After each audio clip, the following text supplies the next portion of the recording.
सबको जय मसीह की। परमेश्वर आप सबको ब्लेस करे, आशीष करे। और आज हम लाइव हो चुके हैं और आज से हम जो लाइव करने वाले हैं वो फेस रिवील लाइव करने वाले हैं। हालेलुया।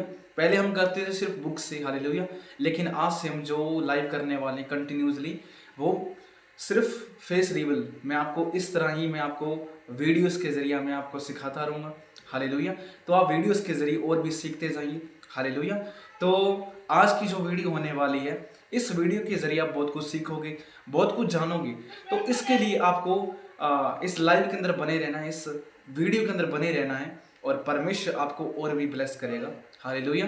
तो इस वीडियो को शुरू से लेकर एंड तक देखना, क्योंकि आपको पता है कि हम एवरीडे परमेश्वर का धन्यवाद करते हैं और वचन के द्वारा सीखते हैं। तो आज हम वचन के द्वारा सीखेंगे। हालेलुया। तो क्या आप आज इस वीडियो के जरिए आप सीखने के लिए तैयार हैं? अगर आप सीखने के लिए तैयार हैं तो परमेश्वर आपको और भी ब्लेस करे। हालेलुया। क्योंकि परमेश्वर कहता है कि जो कोई सीखता है वो और भी बढ़ता जाता है। हालेलुया। क्योंकि परमेश्वर कहता है कि ज्ञान से प्रीति रखना मतलब परमेश्वर से प्यार करना है। हालेलुया। इसलिए हमें परमेश्वर के वचन को सबसे ज्यादा महत्व देना जरूरी है। हालेलुया। तो परमेश्वर आपको ब्लेस करे, हालेलुया, आशीष करे। और आज हम जो वचन पढ़ने वाले हैं और आज का जो वचन है बहुत ही इंपॉर्टेंट है। शुरू से लेकर एंड तक आप जरूर देखना। हालेलुया। और कंटिन्यूसली आप जुड़े रहें ताकि आप परमेश्वर के वचन से आप सीख पाएं। हालेलुया। तो आइए हम सभी इस वीडियो को शुरू करते हैं। और आज शुरू करने से पहले अगर आपने इस वीडियो को लाइक नहीं किया तो लाइक ज़रूर कर दो और प्यारा सा एक कमेंट ज़रूर कर दो और इस वीडियो को ज़रूर शेयर कर दो ताकि हर एक मसीह बहन भाई इस वीडियो को देख पाए और वीडियो के जरिए सीख पाए। हालेलुया। आपके एक शेयर करने से कई हजारों लोगों की जान बच सकती है, क्योंकि जब वो इस वीडियो को देखेंगे और परमेश्वर के वचन को समझेंगे तो उन्हें और भी आशीष मिलेगी। तो आइए हम सभी प्रभु के वचन में चलते हैं। हालेलुया। तो आज का जो वचन है वो है पहला तीमुथियुस 6 अध्याय और उसका 1 आयत से हम पढ़ेंगे। यहाँ पर लिखा है, तो यहाँ पर लिखा है, जितने दासता की जोए के नीचे हैं वे अपने अपने स्वामी के बड़े आदर के योग्य जाने, ताकि परमेश्वर के नाम और उपदेश की निंदा न हो। हालेलुया। जो परमेश्वर का नाम है और उसका जो उपदेश है उसकी निंदा ना हो। हालेलुया। क्योंकि बहुत से ऐसे व्यक्ति हैं जो क्या करते हैं, परमेश्वर के वचन को मानते भी हैं लेकिन बीच में वो छोड़ देते हैं परमेश्वर को और परमेश्वर की निंदा करना शुरू कर देते हैं। तो परमेश्वर कहते हैं तुम ऐसे मत बनना। हालेलुया। और आगे लिखा है, जिनके स्वामी विश्वासी हैं उन्हें वे भाई होने के कारण तुच्छ न जाने, वरन उनकी ओर भी सेवा करें, क्योंकि इससे लाभ उठाने वाले विश्वासी और प्रेमी हैं। इन बातों का उपदेश किया कर और समझाता है। हालेलुया। जो किसी गुरु के भाई हैं, हालेलुया, तो परमेश्वर उनसे कह रहा है कि तू अपने जो गुरु हैं, हालेलुया, अर्थात जो उसके भाई और वो मसीह के अंदर हैं और वो परमेश्वर का वचन पहुंचा रहे हैं, तो हमें उनकी क्या करनी चाहिए, सेवा करनी चाहिए। हालेलुया। क्योंकि उनको आदर की योग्य समझना चाहिए, परमेश्वर ये कहता है। हालेलुया। और आगे लिखा है, झूठी शिक्षा और धन का लोभ। 3 आयत के अंदर लिखा है, यदि कोई और एक ही प्रकार का उपदेश देता है और खरी बातों को अर्थात हमारे प्रभु यीशु मसीह की बातों को जो उस उपदेश की नहीं मानता जो भक्ति के अनुसार है, तो बहुत अभिमानी हो गया है और कुछ नहीं जानता, वरन उसे विवाद और शब्दों पर तर्क करने का रोग है, जिससे डांट और झगड़े और निंदा की बातें और बुरे बुरे संदेश और अर्थात उन मनुष्यों के व्यर्थ रगड़े झगड़े उत्पन्न होते हैं, जिनकी बुद्धि बिगड़ गई है और वे सत्य से वहीन हो गए हैं, जो समझते हैं कि भक्ति कमाई का द्वार है। हालेलुया।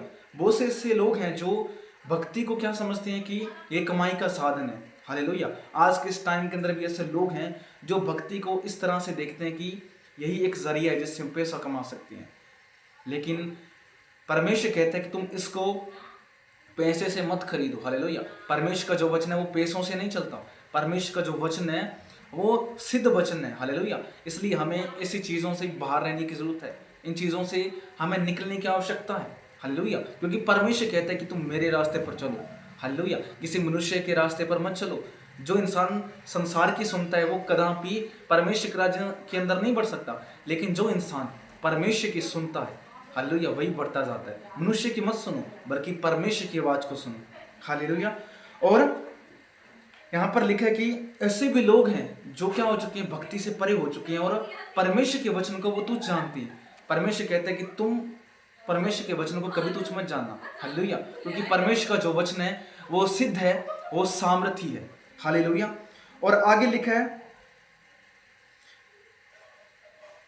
पर संतोष सहित भक्ति की बड़ी कमाई है, क्योंकि न हम जगत के कुछ लाए हैं और न कुछ ले जा सकते हैं। हालेलुया। जो इस जगत के अंदर आया है वो कुछ नहीं लेकर जाएगा। हालेलुया। सिर्फ एक ही बात लेकर जाएगा कि क्या हमने परमेश्वर के राज्य के लिए कुछ किया है या फिर नहीं किया। हालेलुया। तो यही है समझने का एक एग्जाम्पल कि दुनिया में अगर आए हैं तो हम दुनिया से आगे हम कुछ नहीं लेकर जाएंगे। आज जो पैसा कमा रहे हैं, जो धन दौलत कमा रहे हैं, वो भी यहीं पर रह जाएगा।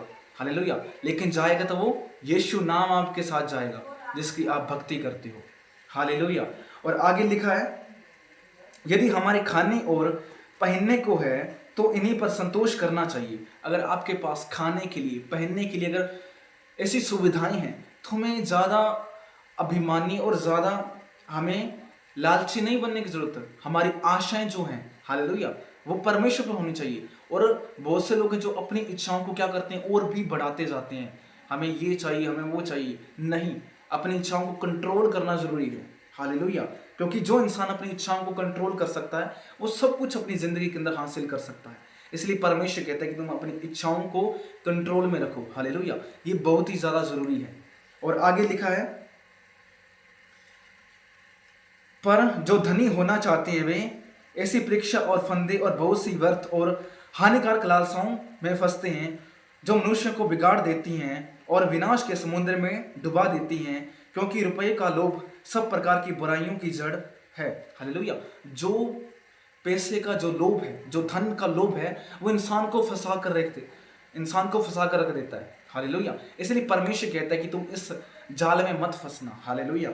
और आगे लिखा है, जिसे प्राप्त करने का प्रयत्न हुए बहुतों ने विश्वास से भटक कर अपने आप को नाना प्रकार के दुखों से छलनी बना लिया है। हालेलुया।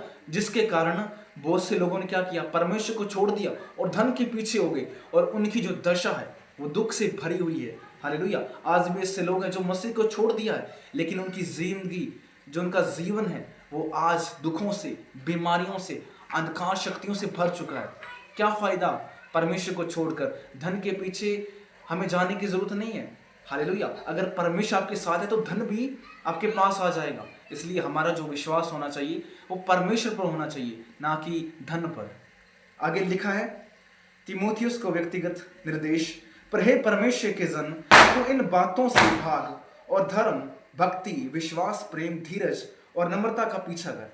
परमेश्वर कहता है कि तू अपने जीवन के अंदर जो बुराई है उनसे भाग, लेकिन इन चीजों को पकड़, जैसे कि धर्म, भक्ति, हालेलुया, विश्वास, प्रेम, हालेलुया, धीरज, नम्रता होनी चाहिए। हालेलुया। परमेश्वर कहता है इनका तो पीछा कर। हालेलुया। जो इनका पीछा करता है वो हमेशा बढ़ता जाता है। हालेलुया। और आगे लिखा है, विश्वास से की अच्छी कुश्ती लड़, नम्रता का पीछा कर और विश्वास से की कुश्ती लड़ और अनंत जीवन को धर ले, जिसके लिए तू बहुत बुलाया गया और बहुतों से गवाहों के सामने अच्छा इनकार किया था। मैं तुझे परमेश्वर को जो सबको जीवित रखता है और यीशु मसीह को गवाह करके जिसने पिलातुस के सामने अच्छा अंगीकार किया है, यह आज्ञा देता हूं कि तू हमारे प्रभु यीशु मसीह के प्रकट होने तक इस आज्ञा को निष्कलंक और निर्दोष रख, जिससे वह ठीक समय पर दिखाएगा। परम धन्य और एकमात्र अधिपति जो राजाओं का राजा और प्रभुओं का प्रभु है, और अमरता केवल उसी की है, और वह अगम्य ज्योति में रहता है और न उससे किसी मनुष्य ने देखा और न कभी देख सकता है। हालेलुया। परमेश्वर है, उसको हमने कभी नहीं देखा। हालेलुया। किसी मनुष्य ने नहीं देखा। हालेलुया। हालेलुया। हम महसूस कर सकते हैं लेकिन हम उसको देख नहीं सकते। हालेलुया। क्योंकि वो अदृश्य है। और आगे लिखा है, और न उसे किसी मनुष्य ने देखा और न कभी देख सकता है, उसकी प्रतिष्ठा और राज्य युगाने युग रहेगा। आमीन। हालेलुया। और आगे लिखा है, इस संसार के धनवानों को आज्ञा दे कि तुम वे अभिमानी न हो। हालेलुया। परमेश्वर उनसे कह रहा है कि जो धनी हैं वो अभिमानी ना हो जाएं। हालेलुया। हालेलुया। ये बहुत ज़्यादा ज़रूरी है, क्योंकि बहुत से लोग हैं जो अभिमानी हो जाते हैं धन के पीछे। और आगे लिखा है, और चंचल धन पर आशा रख, परंतु परमेश्वर पर जो हमारे सुख के लिए सब कुछ बहुतायत से देता है, वे भलाई करे और भले कामों में धनी बने और उद्धार और सहायता देने में तत्पर हों, और आगे के लिए एक अच्छी नींव डाल रखें और वे सच्चे जीवन को वश में कर लें। हालेलुया। हमें परमेश्वर कहता है कि तुम एक अच्छी जिंदगी जियो और जो धन है उससे क्या हो जाओ, अलग हो जाओ। हालेलुया। जो धन है वो एक टूल की तरह है। हालेलुया। धन हमारी जिंदगी नहीं है। हालेलुया। परमेश्वर हमारी जिंदगी है। धन को धन के अकॉर्डिंग देखो। हालेलुया। उसको अपनी जिंदगी मत समझो। हालेलुया। और आगे लिखा है, तिमोथियुस, इस धरोहर की रखवाली कर और जिस ज्ञान को ज्ञान कहना ही भूल है, उसके अशुद्ध बकवाद और विरोध की बातों से परे रहे। कितने इस ज्ञान को अंगीकार करके विश्वास से भटक गए हैं, तुम पर अनुग्रह होता रहे। आमीन, आमीन, आमीन। हालेलुया। तो परमेश्वर कहता है कि हमें ज्ञान से भटकना नहीं है और धन पर ज़्यादा हमें ध्यान देने की जरूरत नहीं है। लोभी इंसान बनने की जरूरत नहीं है, लालची इंसान बनने की जरूरत नहीं है, बल्कि परमेश्वर के अकॉर्डिंग चलने की जरूरत है। हालेलुया। तो परमेश्वर आपको ब्लेस करे। सभी को जय मसीह की। God bless you. सबको जय मसीह की।